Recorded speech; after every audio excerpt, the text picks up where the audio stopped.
So today we have another exciting expert on our show. His name is Mitch Carson. He is known by the media as the instant celebrity maker. Mitch, how you doing? I'm great. Thanks for having me here today. I'm excited to share with you and your audience, your listeners, and give them an enriching experience, which I know they'll be able to take away after today's call.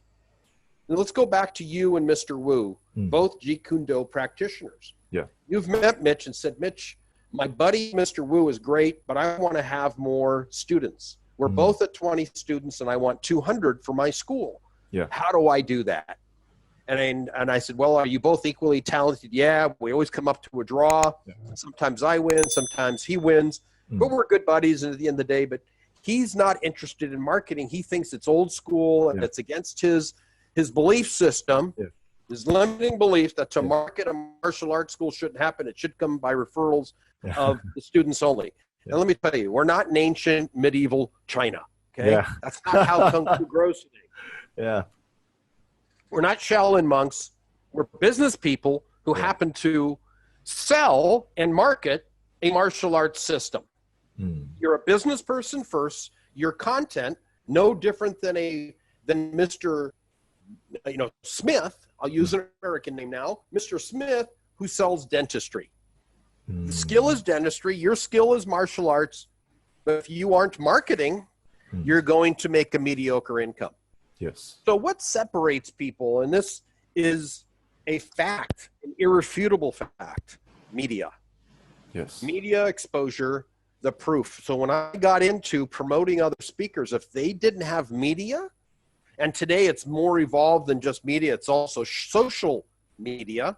But when I started in this was pre-social media. Facebook wasn't, Mark Zuckerberg was still in grade school. So it went back to traditional media, which is incredibly valuable still today. So let's talk about television, radio, newspapers, magazines. Now we've evolved into alternate media. Let's say the newer media, which is equally important. How many Facebook followers do you have? What's your presence on YouTube? How many podcasts have you been on? Do you have your own podcast? Yeah. Are you on blogs? So that's what started. I know this is a long-winded answer, but I wanted to create some context and understanding how valuable this is today. Yes. So it seems that skill and what I can do as a teacher or what Samuel Wu could do as a martial artist, it's not that important compared to how we are able to make the market perceive us. Correct. Think of McDonald's. Yes. You have McDonald's in Singapore. They're all over the world. Yeah. One of the hallmarks of their marketing is clean restrooms. So when you go in to take care of your business, do you want to see disgusting bathrooms? No, it'll turn you off and it'll associate a negative experience. And you're going to think, oh my God, these people aren't clean. My hamburgers are dirty. They have figured out that perception is profits. Positive perception is profits. Negative perception is bankruptcy. Let me repeat that one. Negative perception in the marketplace ensures and guarantees inevitable and eventual bankruptcy. So now we're under the microscope even more than ever before. We talk about getting reviews. These are just in time. These are immediate reviews. So you get a scorecard on your business quickly with social media today. So it keeps us much more responsible. Yes. So it seems that as a speaker, as a teacher, you're also like a strategist because you're able to identify, okay, this is what you do and this is the market that you're in. So if you come to me, I'll not only able to help you to market yourself better, build your personal brand, I'll also be able to distinguish you and make you unique and accentuate your strength so that you are the number one player in your niche and the rest of the players in what you in your niche, they can't touch you. Well, that's exactly right. They're going to wonder, here are three types of people, action takers or lack of action taker. There are people that jump on the fast train. Let's talk about the bullet train in Tokyo, which I experienced. I understand they have fast ones in China, but I haven't been there. Tokyo has fast trains. They also have first-class trains on the fast trains, which I always privilege myself to take because I'm worth it. And it's also perception. My clients would expect me to be on it. And I like the service. Or I can walk, or I can have one of those medieval carts of the guys with the strong legs taking me. What are those? The rickshaw. I can get rickshawed from Kyoto all the way to Tokyo, and I'll be there in about a week. It would take days to get there. So the difference is get on a bullet train to success. There is a method. You either embrace it or you don't. Simple thinking people that don't open themselves up to the reality of perception is profitable. Perception is profits. If you're selling wealth management, you're a financial broker and you're driving around in a car that's beat up, is dirty, you're going to be looking at your own peril. When I had my ad agency in the United States, this is a personal example. I had hired a new CFO. And I did not know until the third day of her being employed, my office manager said, Mitch, you've got to see her car. And what happened was she was out in the parking lot, which is behind my building, and she pointed this out, and she knew how I was in terms of perception and cleanliness and neatness, and you've got to have all the boxes ticked. This woman was managing my multi-million-dollar advertising business. At least I turned the books over to her. She had, a staff of junior accountants, but she was a CFO. And I looked at her car, and it took me 5 minutes to fire her because her car was incredibly dirty on the outside and the inside. She had litter all over the front seat. She was missing the rear view mirror and the side mirror on her car. And she had newspapers stacked in the back seat all the way up to almost eye level. And this was her car in the parking lot. And she was my number 2 of the company, the CFO, chief financial officer of my multi-million-dollar company. I went in inside, you're not a fit for my culture. It was just that simple. And I said, no, by the way, you might want to throw away the trash in your car. Had nothing to, because if my office manager noticed it, so did all of my employees. Yes. And I would have validated her relevancy, and I would have been saying it's okay. It's almost like the employers do background checks on certain people, and packaging is everything. Let's say someone, if you are a victims' rights group and someone has been convicted of something that you just don't, it's not a place for that. Construction jobs, maybe you can hire ex-convicts, but you have to be congruent with the culture and the message. And for speakers, the same holds true. The expectation is you must be the leading expert or one of the leading experts in your field or category.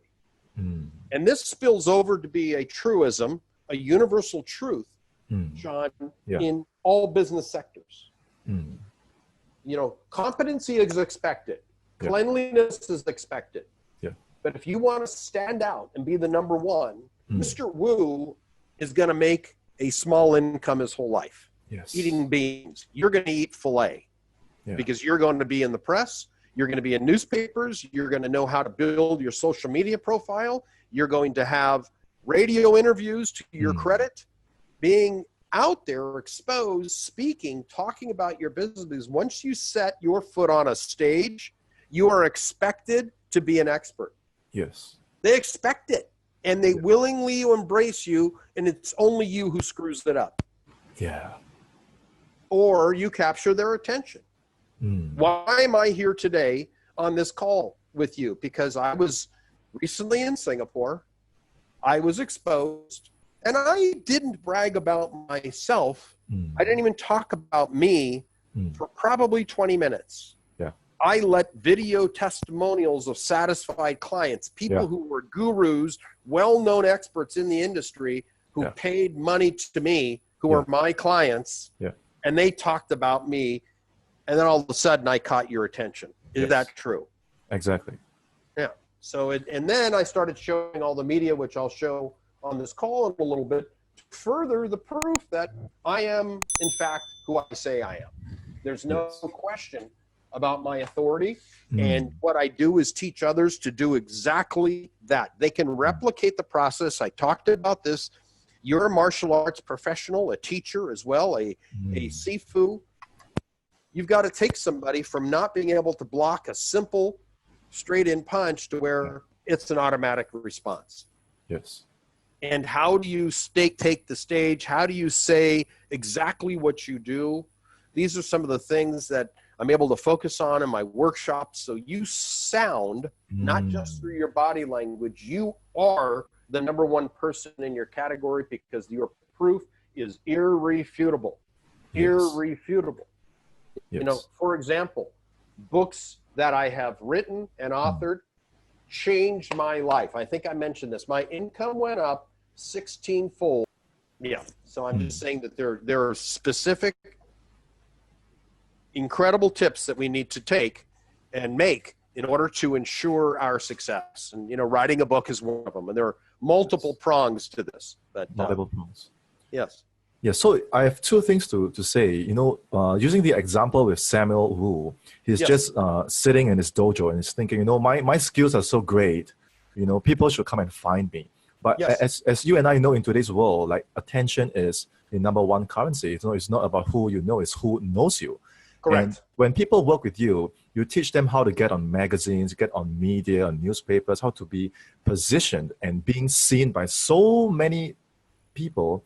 And when that happens, guys like Samuel Wu, they're sitting in the dojo waiting for students. But when people work with you, you are getting them out there. And by the way, it seems to me that when you talk about newspapers and getting on radio shows, getting on TV, it seems to me that these platforms are just the vehicle. And from what I understand, when people work with you, it's not just the vehicle that transforms them. It's when they work with you, you are able to find something deeper inside of them so that they can find their message and express it to people who actually need to hear it. Wonderful. So this has been an incredibly enjoyable conversation. I learned so much in this hour just by speaking with you, talking about your understanding of what makes a person an expert, how do you differentiate yourself, and most importantly, your philosophy of the art of selling